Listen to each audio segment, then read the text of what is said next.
Il malanno di questi ultimi periodi meteorologicamente è stato grave, una quantità di pioggia molto alta, temperature nettamente al di sotto della media, quindi un malanno grave la cui guarigione richiede un po' di tempo. Siamo in via di guarigione, però ripeto, è lenta.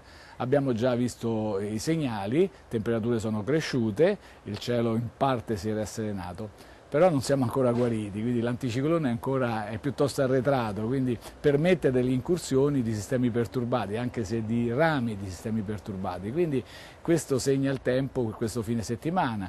Prevediamo infatti per domani una nuvolosità che ancora ci interesserà, anche qualche rasserenamento, comunque complice il caldo, quindi le temperature che crescono velocemente, un po' di instabilità, avremo possibilità nella seconda parte, ripeto, di domani, di qualche precipitazione ma non diffusa, più piovasco, qualche temporale, ripeto, ma molto sparso.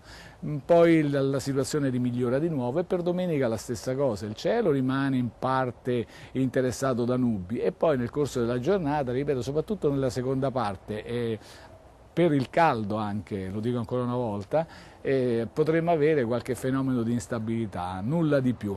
Purtroppo poi lunedì c'è un peggioramento, questo sì, passa un ramo di sistema perturbato e poi il tempo continua con una certa instabilità. E le temperature si abbassano un po' perché il cielo rimane abbastanza interessato da nubi, quindi minime intorno ai 13-14 gradi, le massime intorno ai 20, 22, 23 gradi.